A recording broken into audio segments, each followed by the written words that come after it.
हमको मिलती है तो बड़ौदा यूनिवर्सिटी है। हेलो जी मैडम। जी हाँ सर, कंप्लीट हो गया। हाँ हाँ, तो अच्छा आपने मैडम का पूरा समय अनुसार उसको जी आपने जितनी समय अलॉट था उसी से उतने ही समय में उतने ही समय के अंदर अंदर आपने समाप्त किया है विषय को।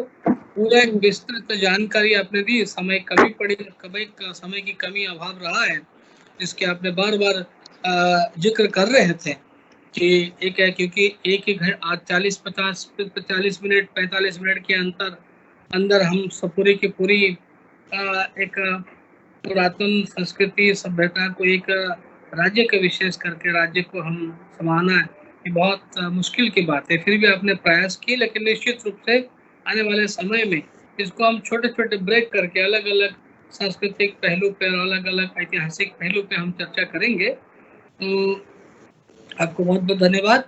तो अब मैं हमारे आदरणीय सम्मान्य कुलपति महोदय श्री प्रोफेसर रमाशंकर दुबे जी से आग्रह करूंगा। सर है कि मयूर भाई?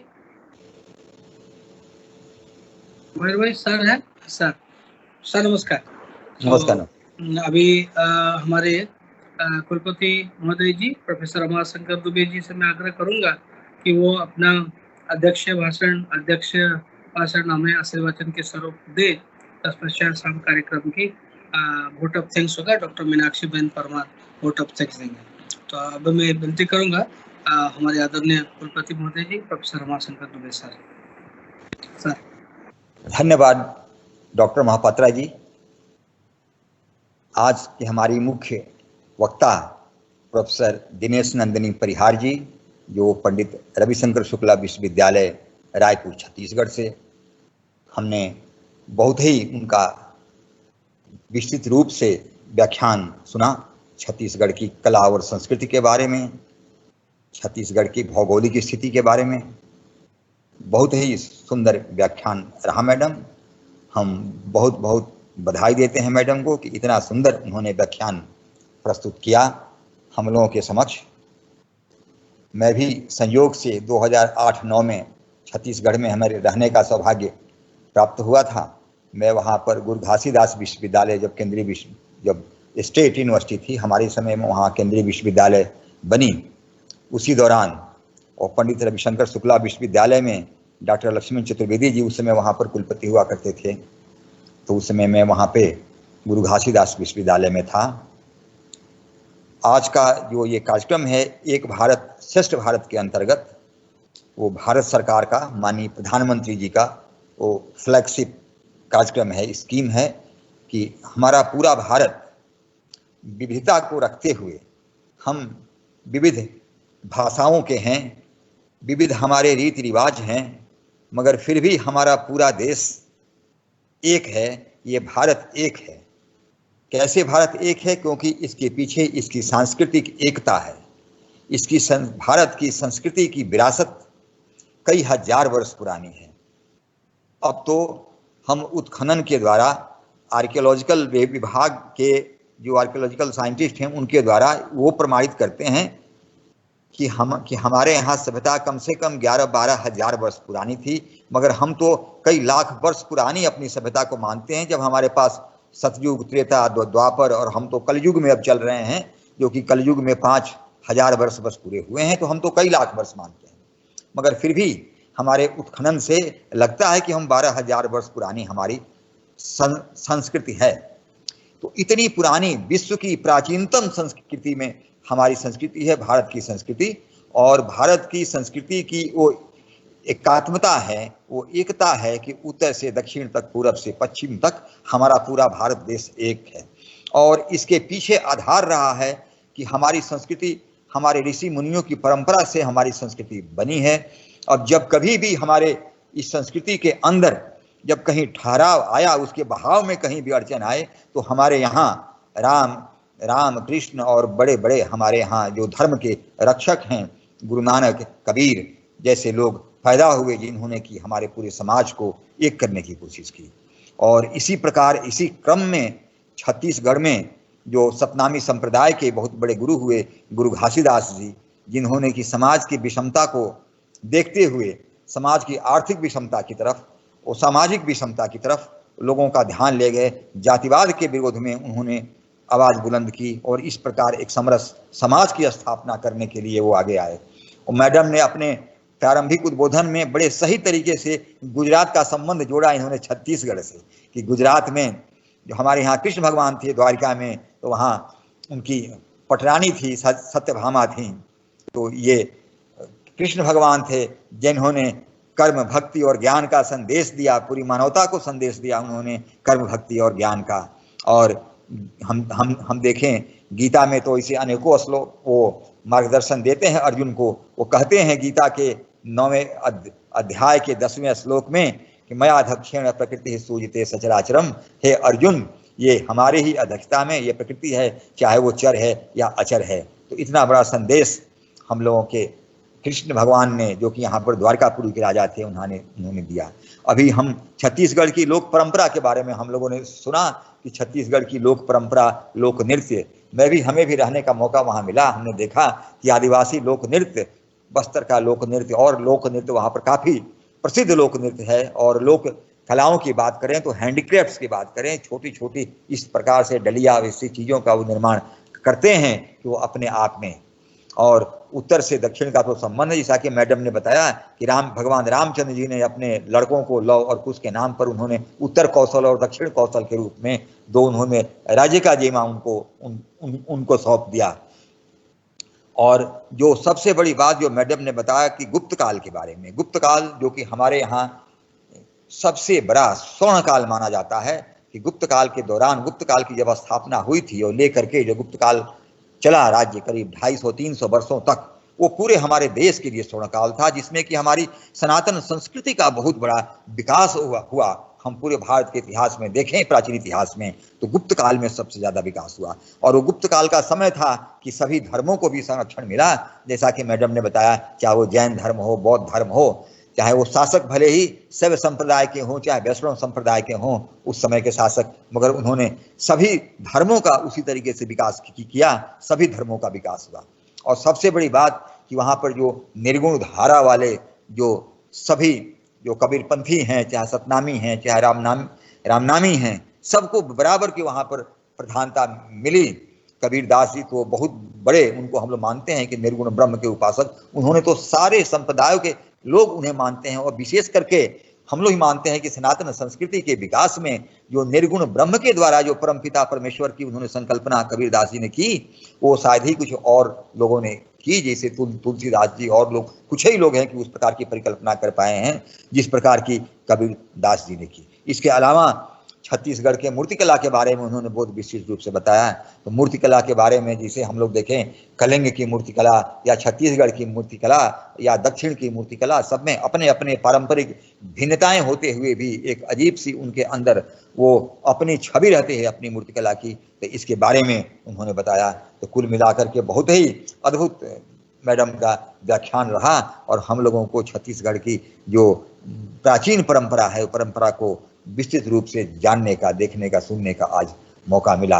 इसके साथ बहुत बहुत मैडम का बहुत बहुत आभार कि उन्होंने इतना समय निकाला हम सभी के लिए। बहुत बहुत बहुत बहुत धन्यवाद। और इस कार्यक्रम के आयोजन के लिए मैं डॉक्टर महापात्रा जी का बहुत बहुत उनको धन्यवाद देता हूं, आभार प्रकट करता हूं विश्वविद्यालय की तरफ से कि उन्होंने एक भारत श्रेष्ठ भारत में आज ये वेबिनार तो हम लोग तरंग संगोष्ठी कहते हैं इसको, तरंग संगोष्ठी के द्वारा इन्होंने आज दूसरा कार्यक्रम उन्होंने प्रस्तुत किया और अद्भुत कार्यक्रम प्रस्तुत किया। पहले वाला भी कार्यक्रम माननीय डॉक्टर विनय सहस्त्रबुद्धे जी जो वाइस प्रेसिडेंट हैं और जो राज्यसभा सांसद हैं जो आए थे, उनका भी कार्यक्रम बहुत शानदार कार्यक्रम रहा। और उसी प्रकार आज मैडम का भी कार्यक्रम बहुत बढ़िया रहा। मैं आयोजकों का बहुत बहुत आभार व्यक्त करता हूँ, डॉक्टर महापात्रा जी का और मैडम का तो आभार व्यक्त करता ही हूँ कि उन्होंने इतना समय निकाला और हम लोगों के लिए इतना समय दिया। उन्होंने बहुत बहुत धन्यवाद। आप सभी को बहुत बहुत धन्यवाद। बहुत बहुत धन्यवाद सर।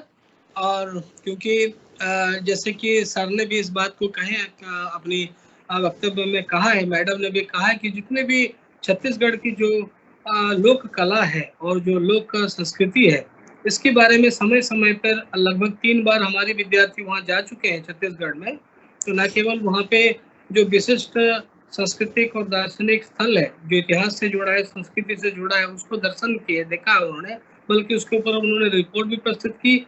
और वहाँ से उन्होंने जो छोटे-छोटे कलाएँ हैं, जो लोक कला है, चाहे हैंडीक्राफ्ट कला है, तो वो भी सीख कर आए और उसको बना के लाए। और हमने बाकायदा यहाँ पे अपनी यूनिवर्सिटी में कार्यक्रम करके उसको डेमोन्स्ट्रेट किया है। और वहाँ से उन्होंने जो ट्राइबल आर्ट है, जो लोक नृत्य है, लोक संगीत है, उसको भी सीख कर यहाँ पर आया। और जब उनकी छत्तीसगढ़ विश्वविद्यालय से आए थे हमारे यहाँ पे बच्चे, उन्होंने यहाँ पे परफॉर्म भी किया है।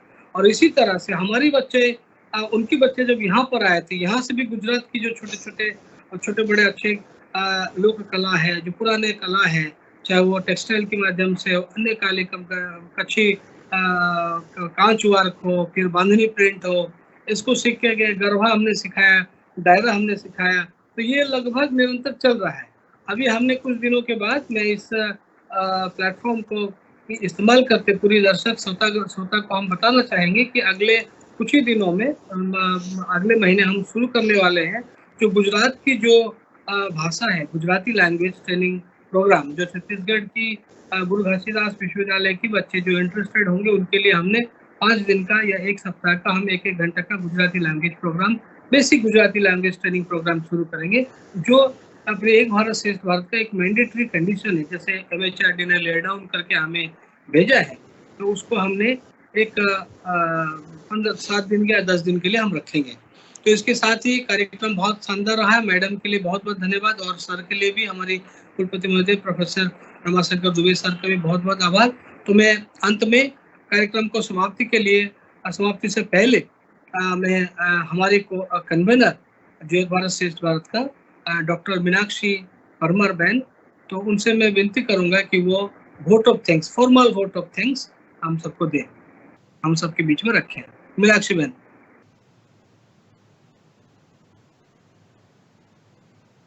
मीनाक्षी मैडम।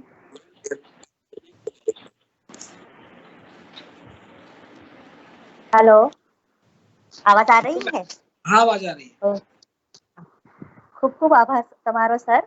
आज के ये शुभ दिन पे मैं एक बात अपनी रखूंगी कि आपने जो आज का दिन ये पसंद किया है, तो ये भगवान जगन्नाथ जी का दिन है ही है, लेकिन ये गुजरात की संस्कृति के लिए, कच्छी लोगों के लिए ये नया साल है। आज के दिन वो लोग नए साल के दिन उनके जो भी खेतीबाड़ी का काम है और जो भी उनको दरिया खेड़ने के लिए जाना होता है, वो शुरू करते हैं। तो ये दिन आपने जो पसंद किया, उसके लिए मैं आपका खूब खूब शुक्रिया अदा करती हूँ। मैं प्रोफेसर दिनेश नंदिनी मैडम और हमारे vice chancellor professor Ramashankar Dubey sir का भी बहुत बहुत शुक्रिया अदा करती हूँ, क्योंकि दोनों के संवाद से मुझे तो ऐसा लगा था कि मैं छत्तीसगढ़ की संस्कृति को बस ऐसे देखने जा रही हूँ और ऐसे उसका भ्रमण कर रही हूँ। तो सर ने और मैडम ने दोनों ने ये संस्कृति, आपने मैडम 2 बार जा चुके हैं ना प्रोग्राम। हाँ, बच्चों को लेके। हाँ, देखिए वही दोनों ने मुझे ऐसा याद दिला दिया कि मैं ये लक्ष्मण मंदिर देख रही हूँ, वो गढ़ देख रही हूँ, और मैडम ने इतना डीपली उसको डिस्क्राइब किया जैसे कि कोई गाइड कर रहा है कि ये चीज जो है उसका ये महत्व है। और सर ने उसमें गीता के श्लोक को ऐड करके सच में उसका एक महत्व जो है वो दिलो दिमाग में बिठा दिया कि ये जो संस्कृति है यही हमारा जीवन है और यही संस्कृति के साथ हमें जीना है। सर आपका खूब खूब आभार, खूब खूब आपका शुक्रिया अदा। ये कोई वर्ड्स नहीं है आपके लिए कि मैं किस वर्ड से ये आपका शुक्रिया अदा करूं। मैडम आपने सच में बहुत ही अच्छा प्रेजेंटेशन दिया है। प्रोफेसर दिनेश नंदिनी मैडम, आपके प्रेजेंटेशन से सच में ये लाइव गूगल का जो लाइव लोकेशन होता है ना, उस तरह की एक फीलिंग आ रही थी कि ये लाइव लोकेशन है और हम बस वहीं पे खड़े हैं कि ये जो लक्ष्मण मंदिर है और वो जो गढ़ आपने दिखाया वो सच में बहुत ही अच्छा आपका प्रेजेंटेशन था। बहुत ही अच्छी तरह आपने उसे डिस्क्राइब किया। और छत्तीसगढ़ और गुजरात की जो पैर बने हैं, जैसे कि हमारे नोडल ऑफिसर सर ने कहा, तो ये पैर जो जोड़ी हमारी बनी है उसका मेन ऑब्जेक्ट ही यही है कि संस्कृति का हम आपले करें। तो आपकी जो संस्कृति है वो तो हमारे जहन में बस ही गई है, और आज के दिन आपने यहाँ आके छत्तीसगढ़ की संस्कृति का जो हमें विवरण दिया है और जो हमें भ्रमण करवाया है, उससे गुजरात के लोग भी बहुत ही प्रभावित हुए हैं। और मैं आभार व्यक्त करती हूँ MHRD का, हमारे CUG EBSB टीम का, और जो भी हमारे दर्शकगण है, श्रोतागण है, और जो भी जिसे मैडम ने बताया कि प्रबुद्ध जन वो बहुत ही हमारे लिए प्रेशियस है, उनका भी मैं आभार व्यक्त करती हूँ जिन्होंने ये प्रोग्राम देखने के लिए अपना समय दिया। और अंत में मैं CUG EBSB टीम का भी आभार व्यक्त करती हूँ जिन्होंने ये प्रोग्राम अरेंज करने के लिए, और टेक्निकल टीम CUG की ये मयूर भाई और प्रोफेसर मनीष सर, इनका भी मैं आभार व्यक्त करती हूँ जिन्होंने ये प्रोग्राम अरेंज करने के लिए सारा व्यवस्थापन बना दिया है। Thank you very much sir. और अंत में गुरु घासीदास बाबा का एक जो स्लोगन है, मन खे एक समान, उसके साथ खत्म करती हूँ। धन्यवाद। चलिए, धन्यवाद मैडम। आवजो मैडम, आवजो। આવજો। Thank you. તો એટલે કાર્યક્રમની સમાપ્તિની હું ઘોષણા કરું છું, પછી ફરી કાર્યક્રમ કરીએ। ધન્યવાદ। ધન્યવાદ, ધન્યવાદ। Thank you sir, thank you sir.